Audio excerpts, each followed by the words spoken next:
I am heading down to 3 different local stores, one nursery and 2 different box stores, big box stores, where I'm going to show you what I have always done when I buy plants or starts for my garden.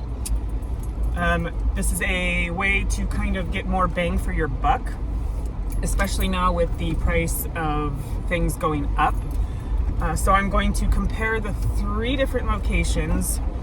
So what I'm going to do is I'm going to go to the stores and I am going to, if I can, I'm going to try and get probably 3 different vegetable plants, a cucumber, a squash, and a tomato or something. And then I'm going to compare them and see what it breaks down to as far as each cost per plant. Nurseries tend to overseed, which makes sense because that's what we do also when we are planting our own seed or sowing our own seeds, is overseeding.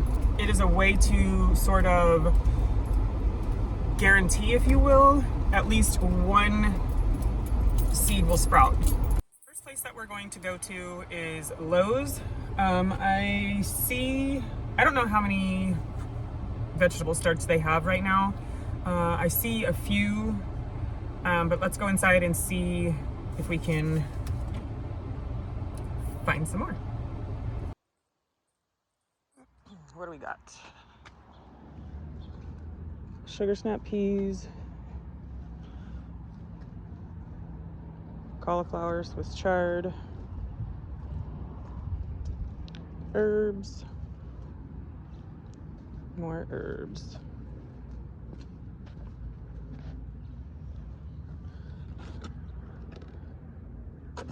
$10. Geez, $5.48.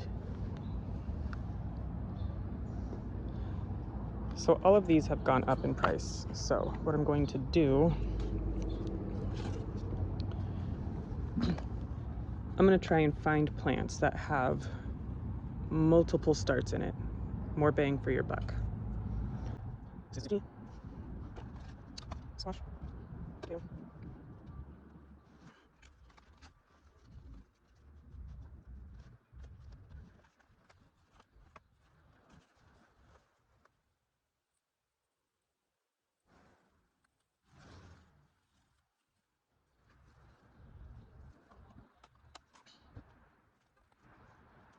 Now we're gonna head over to one of my favorite places to go, and that is Walter Anderson.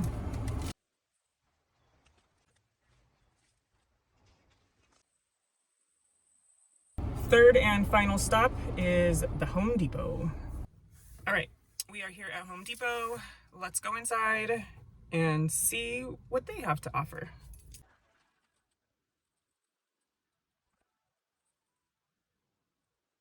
I'm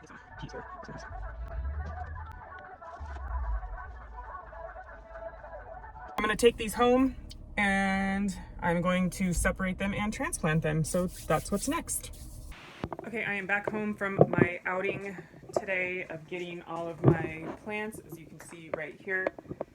So the next step is to take these plants and go ahead and separate them. I went ahead and filled up all these pots halfway with dirt. So now I'm going to go ahead and start with the separating of these plants. So I'm going to take my plant,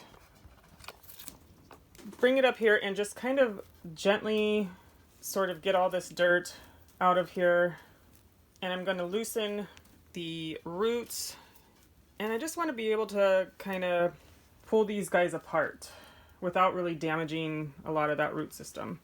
So the more dirt that I can get off of here, the better. And then once they just kind of start falling apart, then I should be able to take each individual plant and replant it. There we go.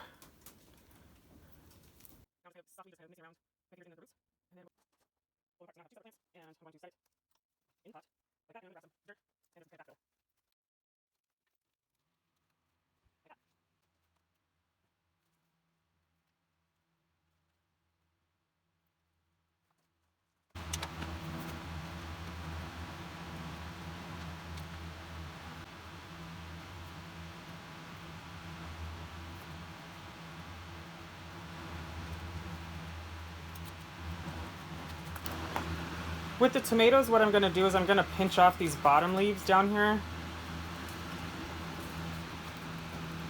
And then I'm going to plant it pretty deep in the pot because that stem will create more roots.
Okay, let's talk about a few things here really quick. Number one, when you're doing something like this, you absolutely do not want to be rough with the roots. You can tug a little bit. You can start to see them kind of separate, and if you have a good separation going on, then just continue even though you'll feel that tug going on. That's totally fine. You just don't want them to start snapping. You don't want the roots to start breaking. So that's number one. Number two, I still like growing from seed because there's not very much to choose from when it comes to the greenhouse or the big box stores. And so I like to have a variety of things. So let's just see how many, and then in just a minute I'll talk numbers and how much each plant costs. And I'm going to add everything up and see how much everything cost with totals and everything like that at the end. So I got a total of 9 plants when I went to those 3 different stores. So I got 3 different plants from 3 different stores. And out of those 9 plants, I ended up with a total of 27 individual seed starts. Some of them may not survive, and that is okay. But, like, I don't think, where is it? I don't think this one, I don't think this one is going to survive because I snapped it on accident. But, yeah, that's just one way of getting more bang for your buck when it comes to buying seed starts at the store. So now let's talk numbers. Now that I've got all of the 27 seed starts in their individual pots, let's go ahead and chat about numbers. At Home Depot, I paid $15.05 for a total of 3 plants. One of them was $5.48. One of them was $5.98, and the last one was $3.33. At Walter Anderson, I paid $4.99 each for a total of $14.97. And at Lowe's, I paid $5.48 each for a total of $16.44. Now, the interesting thing here is I did not get charged tax at Walter Anderson or at Lowe's, but for some reason, Home Depot charged tax. I just kind of thought that was an interesting little tidbit.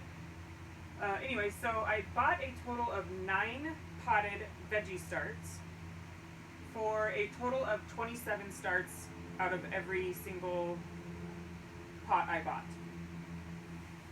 So the total amount that I paid for all the veggie starts was $46.46. So what I did is I divided 46 by 27, and I got $1.27 per vegetable start that I ended up getting. So overall, not too bad when you think about it. 27 plants for $1.72 is not a bad price to pay. You just have to go in there and kind of weed through the individuals because there are quite a few of them, and then anything that has one or preferably more, then the better off you're going to be. It's not very hard to separate the plants. It's a couple days later and it's like a week later, and they all seem to be doing just fine. They are surviving, so it can be done. But yeah, I just wanted to share this little experiment with you. I hope that you enjoyed it. I hope that if you are not in a position to start seeds, that you will go out and go buy starts, and possibly get more bang for your buck by getting more seed starts per pop. Thanks for watching, and I'll see you next time.